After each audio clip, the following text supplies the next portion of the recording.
Welcome to Space in the City. I'm Lisbet Newton with Houston City Beat, and joining us today is Richard Luebeck with Red Lion Realty Group. He is a realtor and a broker in the Houston area. Welcome, Richard. I'm so excited to have you here with us today. Yeah, thank you so much, Lisbeth. I appreciate you inviting me to be on your show. Absolutely. I want to dive into your story, Richard, and share with everyone what got you into real estate, how long you've been doing it, and all the ins and outs. Okay. I first got licensed in 2001, and I started in real estate in Detroit, Indianapolis, and Chicago, brokering commercial real estate with Dynamic Realty. And what brought you to Houston? Uh, a family. So I Yeah. relocated down here, and I started practicing in Houston in 2009, and I launched Red Lion Realty, my company, in 2017. Okay, awesome. And before you were with Red Lion, before you started your brokerage, Yes, Red Lion Realty, you were with, Elite Texas Properties. okay. So you really embraced the boutique real estate um, Yes. agency, right? Okay, and why is that? Could you explain to us why? There's three different types of brokerages out there. Mhm. There's broker centric, there's agent centric, and client centric. I've always gravitated towards the client centric. And what that means is it's all focused on the client. I want to give them the best possible outcome for their transaction. And then when you get into agent and broker centric, it's all about the broker and broker centric. They basically feed the agents to death. And then the agent centrics, they basically just hang their license and they don't pay anything. And it's a challenge. I mean, everybody has their own business plan, and I respect that. My primary focus is clients and giving them more than they expect. Yeah, and you do have a team, right? Is that I correct? do. And We're small but mighty. I sponsor four agents, and I'm a practicing broker. Uh, there was 5,000 transactions done in Katy last year, and I think, I was ranked at number 84. And when you get into the top 200, I mean, those are massive teams. So we might be small, but we are mighty and have a great following and a lot of repeat referral business. that's great. That's great. And what type of advice do you give sellers in this market right now in terms of a seller wants to sell their house quickly and they want to sell their house for the most amount that they can. Well, how do you approach a seller that comes to you and says, "Hey, Richard, how do I do this?" First thing, I need to see the property because typically the sellers, they want to know instantly what their home's worth because they have access to all this data that's online, but it's so convoluted. I mean, it can be off 50, $60,000. So the first thing I do is schedule a seller consultation, go walk the property and see what I truly have. Um, some sellers that when they bought the house 20 years ago, they paid for a lot of updates or upgrades, but in today's market, they still didn't upgrade the house. And now we got to work through that. So I have to talk to them as their realtor and let them know, unfortunately, cultured marble is out. And today they have quartz, or if they have granite, I mean, it's the same thing. So I have to have a lot of deep conversations with sellers.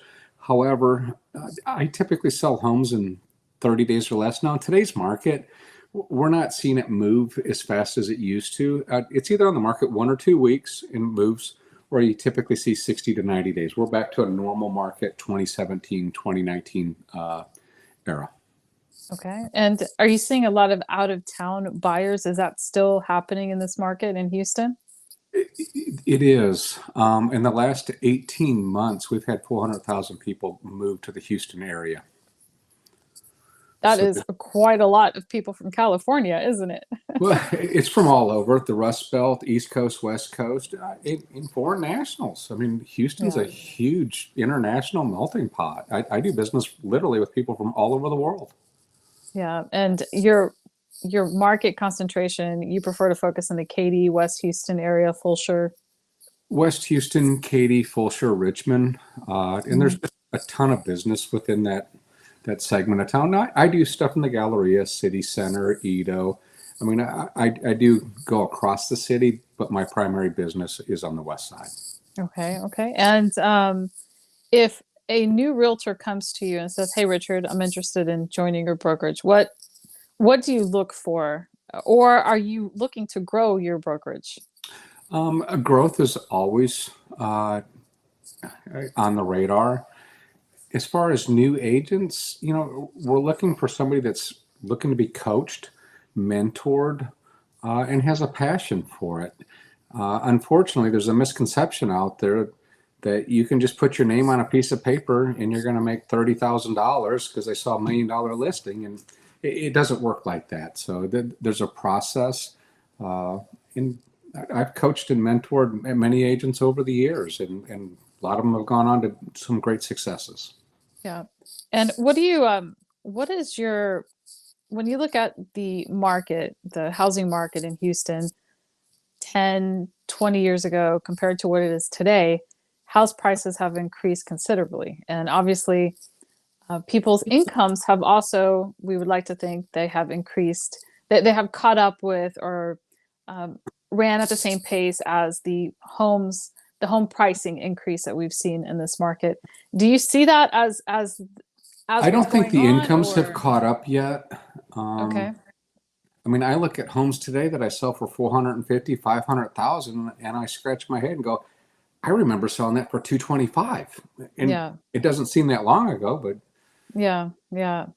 Is that turning into more of a challenge nowadays, finding homes that people want to buy at the prices that are in your eyes, because you've seen this market when it was a regular Houston market. It's not regular anymore, right? The no. prices have increased considerably.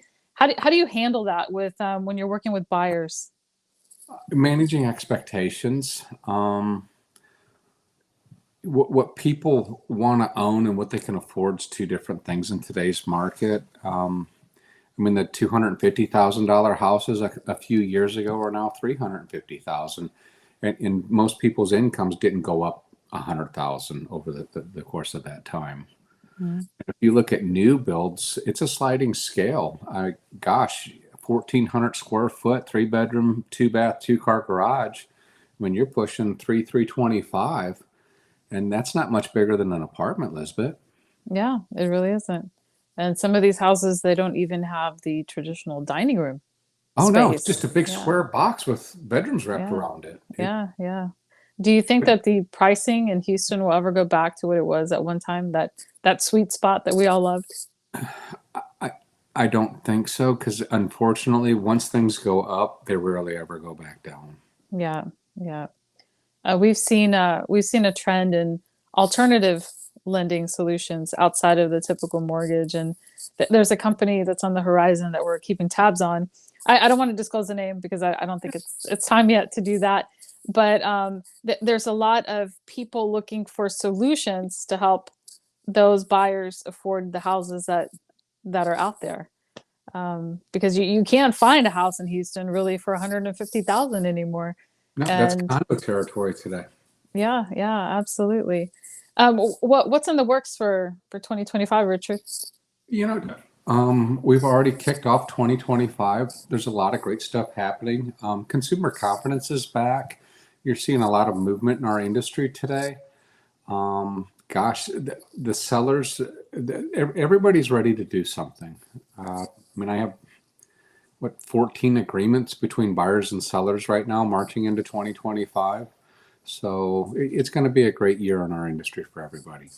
Yeah, that's great. That's great. Well, thank you so much, Richard, for joining us. And we look forward to continuing to be in touch with you and keeping up with what's going on in the market in the West Houston area. All right. Thanks for having me, Lisbeth. All right. Thank you.